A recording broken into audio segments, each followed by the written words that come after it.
नमस्कार, आप सभी का स्वागत है लेक्चर 5 पार्ट 2 में, जहां हम बैंड पास मॉड्यूलेशन टेक्निक्स के बारे में और अत्यधिक जानकारी प्राप्त करेंगे। चलिए आगे बढ़ते हैं। तो पहला हम एग्जांपल देखेंगे कोहेरेंट एमएरी पीएसके का। तो कोहेरेंट एमएरी पीएसके, जैसे मैंने बताया था कि आपका पीएसके जो सिस्टम होता है वहाँ आप बेसिकली फेज को मॉड्यूलेट करते हो कैरियर वेव के। आप एमएरी पीएसके सिस्टम में आप फेज को मॉड्यूलेट करते हो। तो बेसिकली जैसे हमने देखा था कोई भी पीएसके सिस्टम होगा, मैं जस्ट एग्जांपल ले रहा हूँ इसका। अगर इसका वैल्यू ये है ये cos 2 pi F C T plus theta M, ये थीटा एम है generally phase of the carrier है। तो सिंप्लीफिकेशन के लिए मैं एम को हटा देता हूँ यहाँ से, अदरवाइज लुक्स लाइक कंफ्यूजन लगेगा इसमें कि। तो फेज ऑफ द कैरियर है, तो ये फेज ऑफ द कैरियर को हम जनरली मॉड्यूलेट कर रहे हैं और इसको इस फॉर्म में मॉड्यूलेट करते हैं। जैसे अगर आपकी m की वैल्यू, अगर नंबर ऑफ सिंबल्स आपको अगर 4 भेजना है, जस्ट एग्जांपल दे रहा हूँ, 4 भेजना है, तो आपके जो फेज वेरिएशन है वो 4 तरह के हो जाएंगे। तो m इक्वल टू 0 हो जाएगा, m इक्वल टू 1 हो जाएगा, m इक्वल टू 2 हो जाएगा, m इक्वल टू 3 हो जाएगा। तो आप 4 डिफरेंट वेव फॉर्म्स भेज सकते हैं करस्पॉन्डिंग टू 4 डिफरेंट सिंबल्स। तो ये जनरली इसको हम फेज शिफ्ट कीइंग के माध्यम से भी जानते हैं। तो इसके बारे में और अधिक जानकारी हम नेक्स्ट स्लाइड्स में प्राप्त करेंगे। तो पहला हम बहुत सिंपल मॉड्यूलेशन टेक्निक के बारे में डिस्कस करेंगे, वो है बाइनरी फेज शिफ्ट कीइंग। ये आपने डिजिटल कम्युनिकेशन सिस्टम्स के बारे में भी पढ़ा होगा या प्रिंसिपल्स ऑफ कम्युनिकेशन सिस्टम्स के बारे में भी पढ़ा होगा, बट ये एक वायरलेस कम्युनिकेशन सिस्टम्स के कोर्स के लिए भी बहुत ही महत्वपूर्ण मॉड्यूलेशन टेक्निक्स है। ये एक बेसिस है, उसके बेसिस पे हम और कॉम्प्लिकेटेड मॉड्यूलेशन टेक्निक्स जैसे एम क्वाम सिस्टम्स हो गए, एम पी एस के जो m इक्वल टू 4 या m इक्वल टू 8 या m इक्वल टू 16 के बारे में और जानकारी प्राप्त कर सकते हैं। अगर हम इसको समझ लिए हम लोगों ने BPSK को, तो हम बेसिकली MPSK या M क्वाम को भी और अत्यधिक मात्रा में समझ सकते हैं। तो जैसे मैंने बोला, जैसे अगर हम बाइनरी PSK की बात करें तो जैसे हम लोगों ने देखा SMT प्रीवियस स्लाइड में, SMT जो होता है, अगर आप इस पे देखोगे SMT, इसको हम इस फॉर्म में भी लिख सकते हैं, SM GTB T cos omega c t. और SM की जो वैल्यू है, तो इसमें जो फेज इंफॉर्मेशन अगर m इक्वल टू कैपिटल 2 होगा, क्योंकि ये बाइनरी फेज शिफ्ट कीइंग है, तो इसमें 2 बिट्स जाएंगे, या तो 1 जाएगा या तो 0 जाएगा। तो m की जो वैल्यू होगी, या तो m इक्वल टू m 0 की वैल्यू लेगा या तो m 1 की वैल्यू लेगा, जो मैंने यहाँ पर भी बताया है।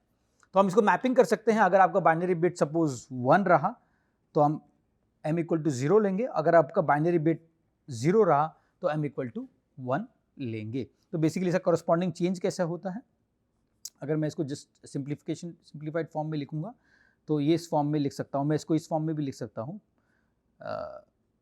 प्लस माइनस, या अगर मैं इसको जस्ट सिंपल फॉर्म में लिख लेता हूँ, square root of EB 2 by t cos omega c T plus 2 pi m by m। ये जो लास्ट स्लाइड में मैंने देखा था, मैं उससे स्टार्ट कर रहा हूँ। SMT equal to square root of EB square root of 2 by t cos omega c T plus 2 m by m।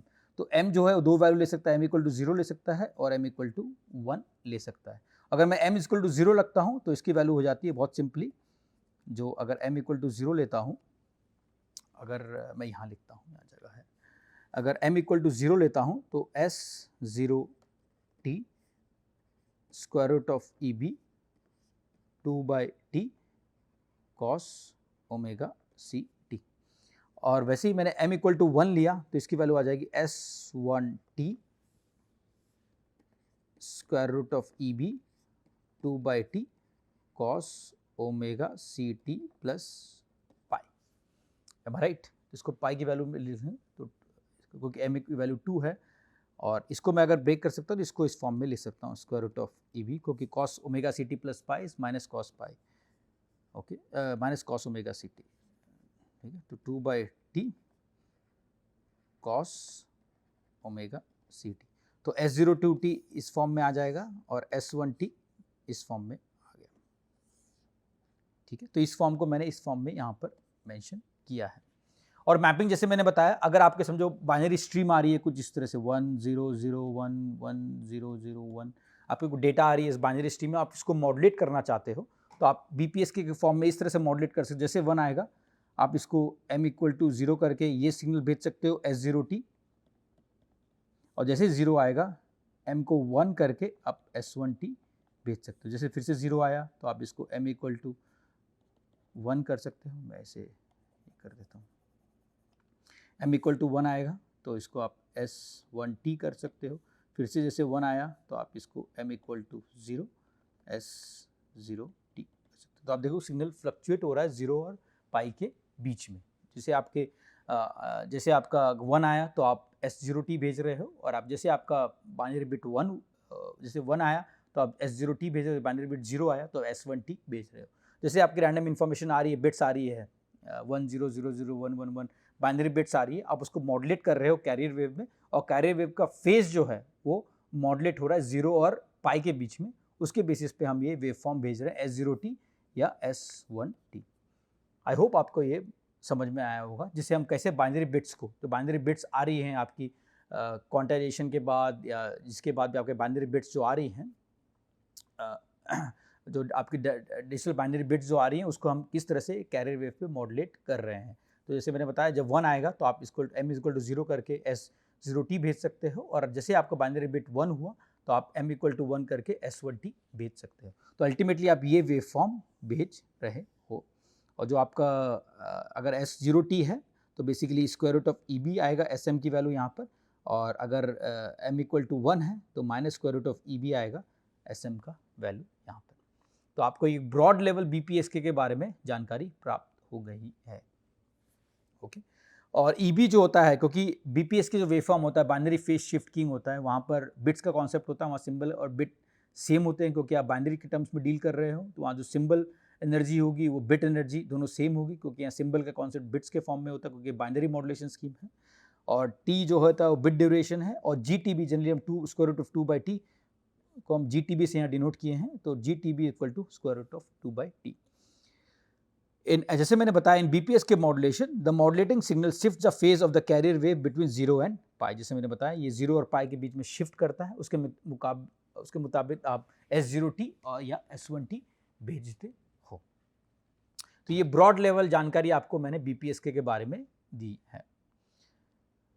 तो अगर मैं बीपीएसके को किस एक और फॉर्म में भी लिख सकता हूं, अगर मैं जैसे मैंने इसमें कुछ अलग कुछ नहीं किया है, जो SMT जो मैंने लास्ट स्लाइड में पढ़ा था हम लोगों ने, SMT equal to SM 2/t cos omega CT, और SM की जो वैल्यू है वो स्क्वायर रूट ऑफ EB हो सकती है या minus square root of EB for m equal to 0 और for m equal to 1। Okay, और m equal to 0 corresponds to binary bit of 1 और m equal to 1 corresponds to binary bit of 0। तो इसके बारे में मैंने लास्ट स्लाइड में आपको जानकारी दी। तो इसको मैं इस फॉर्म में भी लिख सकता हूँ, SMT equal to SM square root 2t cos omega CT, और square root of 2t cos omega CT को मैं साई t के फॉर्म में लिखा हूँ। साई t इसको हम जनरली ऑर्थोनॉर्मल बेसिस फंक्शन भी बोलते हैं। ऑर्थोनॉर्मल बेसिस फंक्शन मतलब, उसका मतलब ये होता है, इसमें दो टर्म है, आप गौर फरमाइएगा, ऑर्थो और नॉर्मल। ऑर्थो का मतलब ऑर्थोगोनल, बेसिकली अगर आप इसके अलावा किसी और टर्म से मल्टीप्लाई करोगे इसको, जैसे cos ओमेगा CT को आपने साइन से मल्टीप्लाई किया तो इसकी वैल्यू 0 हो जाएगी, और ये इसको सेम से मल्टीप्लाई करोगे तो इसको मैक्सिमम एनर्जी मिलती है। और ये नॉर्मलाइज्ड है, बेसिकली इसकी जो मैक्सिमम एनर्जी होगी वो होगी unit, that is 1। That's why it's known as a orthonormal basis function. और ये बेसिस फंक्शन है क्योंकि ये इसके बारे में और आगे जानकारी प्राप्त करेंगे हम। जैसे क्वाड्रेचर फेज शिफ्ट कीइंग के लिए 2 बेसिस फंक्शन होती है, बीपीएसके के लिए सिंगल बेसिस फंक्शन है, क्योंकि आपका बस एक कोसाइन आप एक्स एक्सिस में डील कर रहे हो, इसलिए सिंगल बेसिस फंक्शन है। जहां आपने 2 एक्सिस में डील किया, एक्स एंड वाई एक्सिस में, आपके 2 बेसिस फंक्शन हो गए, एक साइन के कॉरस्पॉन्डिंगली और एक कोसाइन के कॉरस्पॉन्डिंगली। क्योंकि बीपीएसके में सिंगल एक्सिस है तो जनरली सिंगल बेसिस फंक्शन है, और ये कोसाइन के फॉर्म में आता है, psi t square root of 2/t cos omega CT। और जैसे मैंने बताया इसकी प्रॉपर्टी, ये ऑर्थोगोनल प्लस नॉर्मलाइज, तो इसको ऑर्थोनॉर्मल बेसिस फंक्शन भी बोलते हैं। और अगर हमें बीपीएसके को ज्योमेट्रिकली रिप्रेजेंट करना है, geometrically in the sense in axis में कैसे रिप्रेजेंट करेंगे, तो ये जैसे मैंने बताया S0 जो उसकी SM की वैल्यू उसकी बेसिस पे रिप्रेजेंट कर सकते हैं। अगर हम S0 भेजते हैं तो उसकी वैल्यू जो होती है SM की वैल्यू होती है वो स्क्वायर रूट ऑफ EB है। जब हम S1T भेजते हैं तो उसकी जो SM की वैल्यू है वो minus square root of EB है। और ये दोनों के बीच में जो डिस्टेंस है, ये डिस्टेंस बिटवीन द और equilibrium distance between the two constellation points के बारे में भी जाना जाता है। इसे इक्विलिब्रियम डिस्टेंस जो होता है shortest distance between two constellation points, और ये दोनों के बीच जो डिस्टेंस होगा वो होगा 2 स्क्वायर रूट ऑफ EB। तो इससे आप एक महत्वपूर्ण कंक्लूजन ये भी निकाल सकते हो, जैसे आप एक एरर जो होता है जब बाइनरी बिट्स भेज रहे हो 1 0 0 1 1, जब आप बाइनरी बिट्स भेज रहे हो इसके बीच में जो एरर होता है वो डिस्टेंस पे बहुत डिपेंड करता है। अगर डिस्टेंस जितना ज़्यादा होगा तो एरर उतना कम होगा, डिस्टेंस जितना कम होगा एरर उतना ज़्यादा होगा। और डिस्टेंस ज़्यादा आप कैसे कर सकते हो, एनर्जी पर बिट बढ़ा सकते हो। अगर आप एनर्जी पर बिट बढ़ाओगे तो ये जो S0 है वो राइट में शिफ्ट होगा और S1 है जो लेफ्ट में शिफ्ट होगा, तो डिस्टेंस दोनों के बीच में और बढ़ जाएगा, तो आपकी प्रोबेबिलिटी ऑफ एरर और कम हो जाएगी। ये एक फंडामेंटल इंटरप्रिटेशन है बीपीएसके का कॉन्स्टलेशन डायग्राम का। तो आपने देखा हमने बीपीएसके कैसे बीपीएसके को कैसे समझा। एक बाइनरी फेज शिफ्ट की इनको बेसिकली एक कैरियर वेव के फेज को मॉडुलेट किया जाता है 0 और पाई के फॉर्म में। अगर हमें फेज 0 भेजना है तो हम S0T भेज रहे हैं, अगर फेज पाई भेजना है तो हम S1T भेज रहे हैं, और इसकी बेसिस पे हम मॉडुलेट कर रहे हैं कैरियर वेव को। और ये जो कॉन्स्टलेशन पॉइंट्स है वो रिफ्लेक्ट करता है जो हम S0 और S1 कैसे भेज रहे हैं, और उसका बेसिकली इंटरप्रिटेशन क्या है एनर्जी पर बिट के माध्यम से। तो अब इसको डिटेक्ट कैसे करेंगे, आपने भेज दिया जैसे हमने लास्ट स्लाइड में भेजा, आपने 1 0 0 1 0 1 1 ये कोई बाइनरी बिट्स आपको भेजनी थी, आपको बाइनरी बिट्स मिली, किसी डेटा को आपने कुछ वॉइस सिग्नल या तो फिर वीडियो सिग्नल को आपने बाइनरी बिट्स में कन्वर्ट किया, और बाइनरी बिट्स को आपको कैरियर वेव से भेजना है। आपने कैसे मॉडुलेट किया, हमने समझा कि 1 को हमने S0T के माध्यम से मॉडुलेट किया और 0 को S1T के माध्यम से मॉडुलेट किया, फिर से 0 को S1T के माध्यम से मॉडुलेट किया और 1 को S0T के माध्यम से मॉडुलेट किया, और फिर से 1 को S0T के माध्यम से मॉडुलेट किया और 0 को S1T के माध्यम से मॉडुलेट किया है। अब हमने ये वेवफॉर्म भेज दिया, अभी हमें इसे रिसीवर पे डिटेक्ट भी करना है। बेसिक डिटेक्ट क्या करना है कि हमें डिटेक्ट करना है कि जो ट्रांसमिट वेवफॉर्म था S0T S1T S1T S0T depending upon the binary bits जो हमने ट्रांसमिट किए हैं उसे रिसीवर में कैसे डिटेक्ट करेंगे, और वापस से हमने जो बाइनरी बिट्स को कैसे रिकवर करेंगे रिसीवर साइड में। तो पहले हम क्या करते हैं, जो रिसीव वेवफॉर्म आती है हमारे पास R of t will be equal to SMT हमने देखा था, SMT का जो हमने एक्सप्रेशन देखा था वो था SM square root of 2/T cos omega C T। मैंने इस फॉर्म में लिख लेता हूँ, यहाँ पर मैं इसको इसलिए लिख लेता, ज़्यादा बेटर होगा।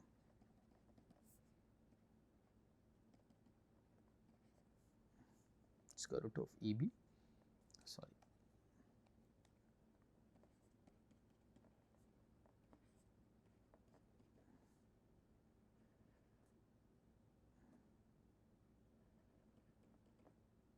ये प्लस माइनस EB। ओके, तो SMT इस फॉर्म में था और इसको हमने भेजा। ऑब्वियसली बात है रिसीवर पे नॉइज होगा, तो जो रिसीवर में जो सिग्नल मिलेगी R of t equal to SMT plus noise. हम अभी सिर्फ एडिटिव वाइड गॉसियन नॉइज के बारे में बात कर रहे हैं, हम सिर्फ गॉसियन नॉइज चैनल के में इसका परफॉर्मेंस पहले डिराइव करेंगे, उसके बाद हम इसे फीडिंग चैनल और वायरलेस चैनल के बारे में और पढ़ेंगे। ठीक है, तो हम क्या करते हैं, हमने जो रिसीव वेव फॉर्म आया हम R ऑफ टी वो SMT plus N of T है, उससे हम पहले एक रेफरेंस सिग्नल जो हमने ऑर्थोनॉर्मल बेसिस फंक्शन के बारे में लास्ट स्लाइड में पढ़ा था उससे मल्टीप्लाई करेंगे। तो आप देखोगे इसमें भी ये टर्म है और रेफरेंस सिग्नल में भी ये टर्म है। और हमने ये पढ़ा है कि इस टर्म की जो प्रॉपर्टी होती है, जो ऑर्थोनॉर्मल बेसिस फंक्शन की जो प्रॉपर्टी होती है वो एक यूनिट एनर्जी वाली प्रॉपर्टी होती है। जहाँ हमने ये जो टर्म SMT को जो साई ऑफ टी से मल्टीप्लाई किया, इसे कोरिलेशन भी बोलते हैं, क्योंकि आप सेम सिग्नल को मल्टीप्लाई कर रहे हैं एक दूसरे से, तो इसे कोरिलेशन करेंगे। और इसको जब जैसे हमने इंटीग्रेट किया 0 to t में, तो ये जो टर्म है जो हमने पढ़ा था ये 1 हो जाएगा। तो इसका जो आउटपुट होगा वो y equal to SM plus n हो जाएगा, क्योंकि ये जो बाद बाकी टर्म है वो 1 हो गया। तो इसकी जो वैल्यू SM प्लस n जो है वो गॉसियन रैंडम वेरिएबल है, ये हम आगे और पढ़ेंगे। और SM जो हमने देखा था ये plus minus square root of EB है। तो अगर SOT भेज रहा है तो वो अगर SOT हमने भेजा तो वो plus square root of EB होगा, और S1T भी अगर हमने भेजा तो minus square root of EB होगा। फिर से हम कंपेयर करेंगे एक थ्रेशोल्ड से। थ्रेशोल्ड इस मामले में 0 भी हो सकता है, क्योंकि अगर जब पॉजिटिव आएगा तो यानी स्क्वायर रूट ऑफ EB है, अगर नेगेटिव आएगा तो minus square root of EB है।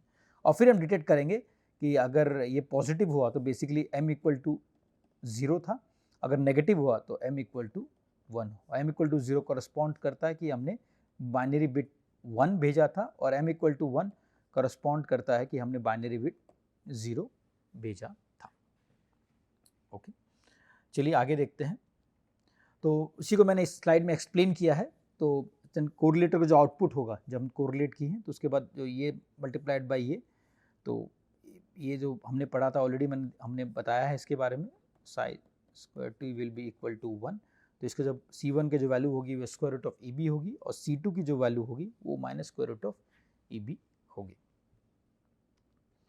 और जो नॉइज़ होगा n, नॉइज़ को भी ये रेफरेंस सिग्नल से मल्टीप्लिकेशन होगा उसका भी। और हमने एज्यूम किया है जो N ऑफ T है वो वाइट गॉसियन नॉइज़ प्रोसेस है with double sided PSD N0/2। तो नॉइज़ की जो पावर स्पेक्ट्रल डेंसिटी होती है, जैसे नॉइज़ जो टर्म होता है उसकी जो पावर स्पेक्ट्रल डेंसिटी होती है वो जनरली N0/2 होती है। वो typically very very wide band होती है। वहाँ नॉइज़ होती है हर फ्रिक्वेंसी में, टिपिकली इसके जो बैंडविड्थ वाइट नॉइज़, इसलिए हम वाइट नॉइज़ बोलते हैं, ताकि इसकी बैंडविड्थ जो होती है sort of very close to infinite होती है, मतलब वेरी क्लोज टू इनफाइनाइट होती है। तो इसलिए हम N0/2 लिखेंगे। और जो n होगा वो sampled at t equal to will be Gaussian random variable. अगर n ऑफ t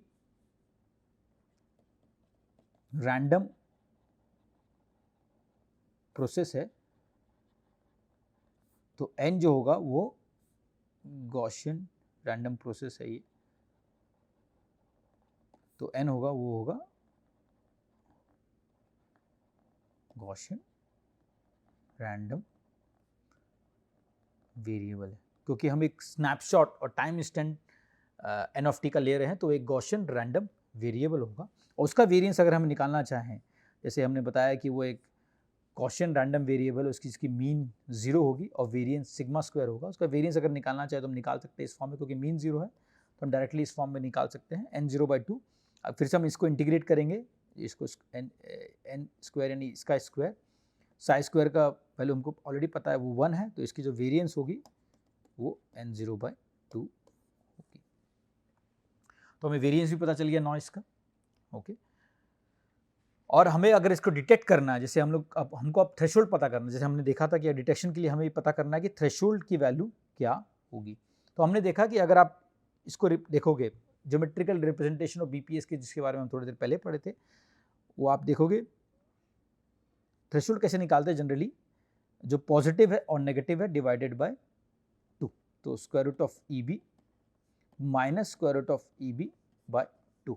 तो इसकी जो थ्रेशोल्ड होगी पॉजिटिव पॉजिटिव नेगेटिव कैंसिल होता है तो 0। जनरली थ्रेशोल्ड की वैल्यू जो होगी ये 0 होगी इस केस में, BPS के केस में। तो इसलिए हमने थ्रेशोल्ड की वैल्यू जो ली है वो 0 है। ये क्वाइट ऑब्वियस भी है। जैसे फिर से मैं अगर समझाना चाहूँ तो ये आपका स्क्वायर रूट ऑफ EB है जो पॉजिटिव में आ रहा है, this corresponds to C is equal to 1 और this correspond to C equal to 2, और ये हम इसके कॉरस्पॉन्डिंगली S0T भेजा था और इसके कॉरस्पॉन्डिंगली S1T भेजा था हमने, और ये EB है। तो ऑप्टिमम जो थ्रेशोल्ड होगा वो हम बता सकते हैं, जो K की वैल्यू होगी वो 0 होगी, क्योंकि दोनों साइड में ये इक्वल है। ये तभी मुमकिन है जब हम एज्यूम कर रहे हैं, कृपया ध्यान दीजिएगा, हम ये तभी मुमकिन है जब हम ये एज्यूम कर रहे हैं कि जो आपकी जो ट्रांसमिटेड सिग्नल है वो इक्वी प्रोबेबल है। Equi probable in the sense binary bits और 1 की जो प्रोबेबिलिटी है वो almost on an average same है।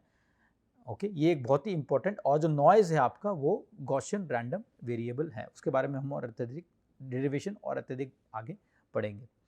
तो इसका थ्रेशोल्ड हम 0 कर सकते हैं। अगर ये इक्वी प्रोबेबल नहीं होते थे दोनों इन्फॉर्मेशन, अगर हमें पहले पता था कि 1 की प्रोबेबिलिटी ज़्यादा है 0 से, या 0 की प्रोबेबिलिटी ज़्यादा है 1 से, भेजने की प्रोबेबिलिटी, ट्रांसमिट प्रोबेबिलिटी, तो ये थ्रेशोल्ड स्क्यूड हो जाता है 0 या 1 की तरफ।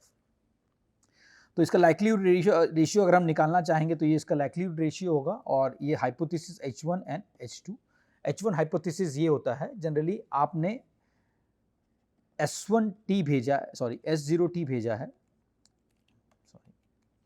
H1 हाइपोथेसिस का मतलब आपने S0T भेजा है, और H2 हाइपोथेसिस का मतलब S1T भेजा है।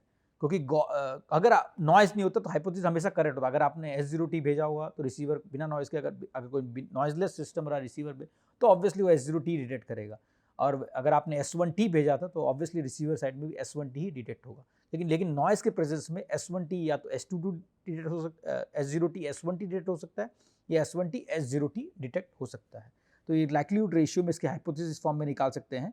हाइपोथेसिस H1 मतलब ये होता है कि आपने S0T भेजा था और मोस्ट लाइकली S0T भेजा था, और हाइपोथेसिस H2 का मतलब है कि आपने S1T भेजा था। और ये तब मुमकिन है जब रिसीवर में आपका y ऑफ t की वैल्यू 0 से ज़्यादा होगी, यानी आप square root of EB basically आपके पॉजिटिव साइड में फॉल हो रहा है, तो बेसिकली मोस्ट लाइकली आपने S0T भेजा था, और वही आपका अगर y ऑफ t नेगेटिव है तो आप थ्रेशोल्ड के नेगेटिव साइड में हो, यानी मोस्ट लाइकली आपने S1T भेजा था। तो ये दो हाइपोथेसिस है, या तो आपने S1T भेजा था या तो आपने S0T भेजा था। अगर आउटपुट आपका पॉजिटिव आ रहा है तो यानी आपने मोस्ट लाइकली S0T भेजा था। अगर आपका आउटपुट नेगेटिव आ रहा है तो मोस्ट लाइकली आपने S1T भेजा था। ओके। और जो नॉइज़ की जो प्रॉपर्टी है, हमने पहले ही बताया कि नॉइज़ को हमने एज्यूम किया कि वो गॉसियन रैंडम प्रोसेस है, और उसका जो सिंगल स्नैपशॉट है वो गॉसियन रैंडम वेरिएबल है, उसका PDF इस फॉर्म में हम लिख सकते हैं। और हमने ये देखा है कि जो y की वैल्यू है y equal to SM plus n है। ओके। और SM जनरली दो वैल्यू ले सकता है, स्क्वायर रूट ऑफ EB और minus square root of EB।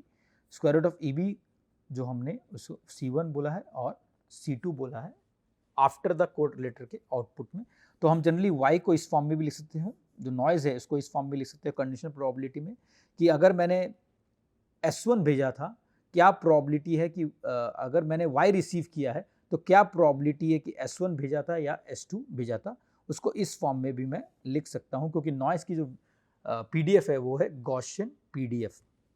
तो अगर मैंने इसको रिप्लेस किया इस फॉर्म में, तो इस फॉर्म में मैं इसको लिख सकता हूँ 1 sigma by square root of 2 pi ये, और exponential minus y minus CM the whole square by 2 sigma square, ये एक गॉसियन PDF है। और जो नॉइज़ को है मैंने इस फॉर्म में लिख लिया है, क्योंकि जो SM की वैल्यू है वो स्क्वायर रूट ऑफ EB या minus square root of EB correspond to C1 या C2, तो इस फॉर्म में मैं इसको लिख सकता हूँ for m equal to 0 and m equal to 1। Okay, with mean of C1 और C2। ओके, तो मैक्सिमम लाइक्लीहुड डिटेक्शन, तो जैसे अगर आपने जैसे में threshold equal to k equal to 0 है, अगर C1 की value square root of EB है और C2 की value minus square root of EB है, तो ये रीजन 1 होगा, क्योंकि ये दो जो कंडीशनल PDF है वो एक गॉसियन का फॉर्म ले लेगा, क्योंकि आपकी नॉइज़ जो है वो एक गॉसियन है। तो कंडीशनल PDF इसका मतलब अगर मैंने y रिसीव किया, क्या प्रोबेबिलिटी है कि S0 मैंने भेजा था, और अगर मैंने y रिसीव किया, क्या प्रोबेबिलिटी है अगर मैंने S1 भेजा था। अगर नॉइज़ नहीं होता तो ये single deterministic function sort of होता था, दोनों स्ट्रेट लाइन में आते थे। Because of noise it follows a bell curve, ये बेल कर्व के फॉर्म में नॉइज़ की वजह से आ गया है। तो ये रीजन जो होगा वो है एक ट्रिकी रीजन। जनरली ये जो रीजन होती है वो एक एरर प्रोन रीजन होती है।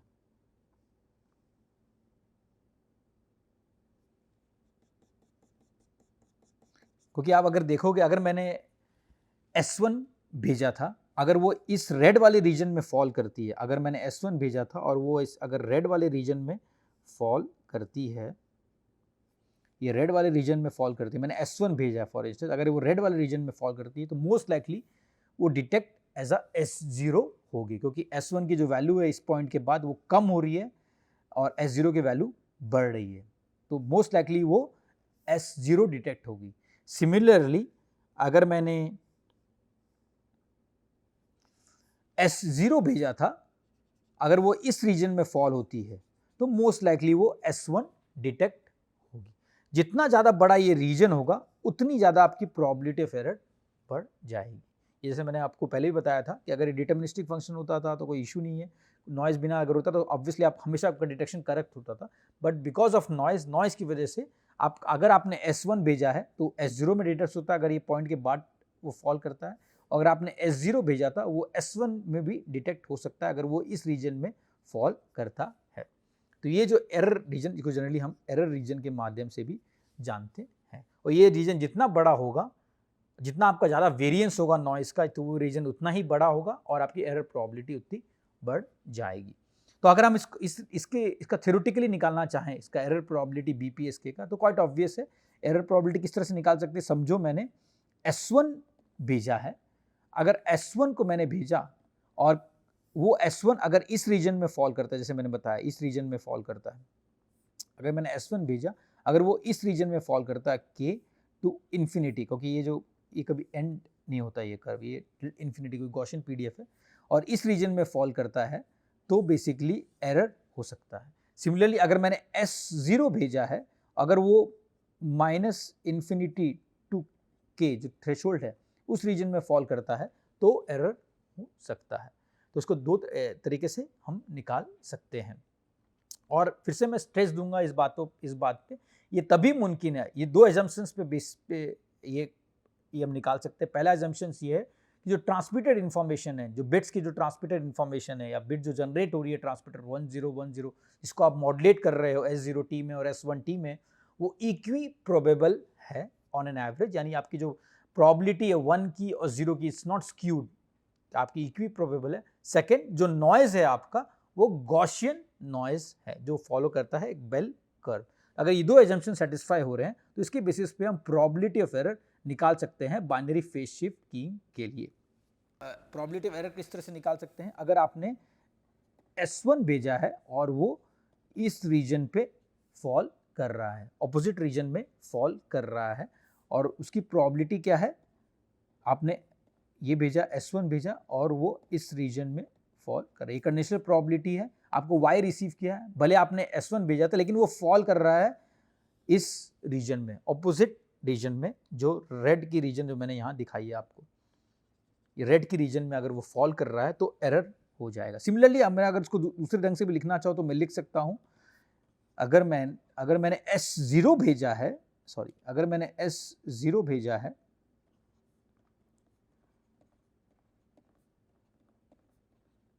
और वो माइनस इन्फिनिटी टू k के रीजन में फॉल, k जो थ्रेशोल्ड है उसके रीजन में फॉल कर रहा है, तभी इसको हम इस फॉर्म में भी लिख सकते हैं। दोनों इक्विवेलेंट है, दोनों एक्सप्रेशन जो है वो इक्विवेलेंट एक्सप्रेशन है, ये दोनों एक्सप्रेशन इक्विवेलेंट एक्सप्रेशन है।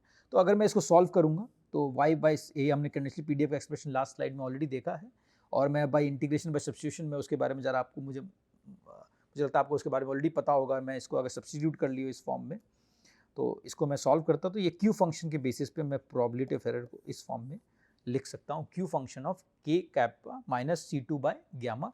कैप्पा जो है वो जो k है जो बेसिकली थ्रेशोल्ड है, और C2 ऑलरेडी हमने देख चुके हैं, C2 is equal to minus square root of EB है, और गैमा सिग्मा जो है वो स्टैंडर्ड डेविएशन है नॉइस का। तो इसको अगर मैं सॉल्व करूं और जो k की वैल्यू है वो है 0, तो मैं अगर निकालना चाहूँ probability of error, q function of k की वैल्यू 0 है, C2 की वैल्यू जो हमने देखा है वो minus square root of EB है, तो माइनस EB, और जो सिग्मा है वो है square root of n0 by 2। ठीक है, अगर मैंने इसको सब्स्टिट्यूट किया तो ये वैल्यू आ जाएगी q function of square root of 2EB by n no. ये है आपका प्रोबेबिलिटी ऑफ एरर BPS के ट्रांसमिशन का, ये है आपका प्रोबेबिलिटी ऑफ एरर BPS के ट्रांसमिशन का जो हमने नेक्स्ट स्लाइड में भी देखा है। तो ये है आपका प्रोबेबिलिटी ऑफ एरर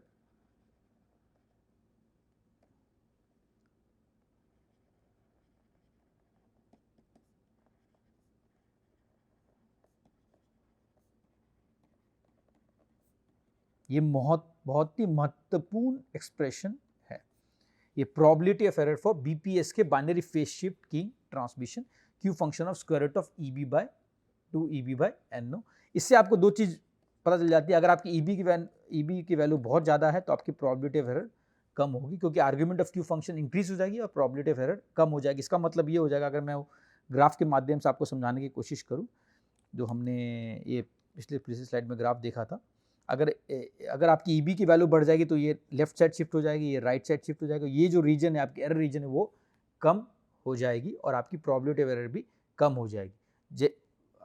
अगर आपकी ईबी की वैल्यू कम होती है, घटती है, तो ये जो रीजन है ऑब्वियस सी बात है वो और नज़दीक आ जाएगी, तो आपकी जो एरर वाली रीजन है वो बढ़ जाएगी। तो इस ईबी बाय एनओ का बहुत इंपॉर्टेंट महत्वपूर्ण खेल है, आई कैन से, ये प्रोबेबिलिटी ऑफ एरर डिफाइन करने में। तो अगर आपकी ईबी वैल्यू बहुत ज़्यादा है तो ऑब्वियसली बात है एरर प्रोबेबिलिटी कम हो जाएगी, आपकी ईबी वैल्यू कम है तो आपकी एरर प्रोबेबिलिटी बढ़ जाएगी। ये हम अगर ग्राफ को प्लॉट भी करें तो ये आपको नज़र आएगा। तो ये बाइनरी फेज शिफ्ट कीइंग का एरर प्रोबेबिलिटी का डेरिवेशन है। कुछ ऑथर्स अल्टरनेट फॉर्म में भी डिराइव करते हैं, जैसे ये एक्सप्रेशन अगर हम यूज़ करें, जैसे हम डी के बारे में बता दें, यूक्लिडियन डिस्टेंस वो है 2 स्क्वायर रूट ऑफ ईबी। अगर मैंने यहाँ इसको सब्स्टिट्यूट कर लिया तो ये सेम एक्सप्रेशन मैं फिर से ऑब्टेन कर सकता हूँ। तो आप देखोगे Q function of square root of 2 EB by NO एक अलग तरीके से प्रोबेबिलिटी ऑफ एरर बीपीएस के निकालने का जरिया है।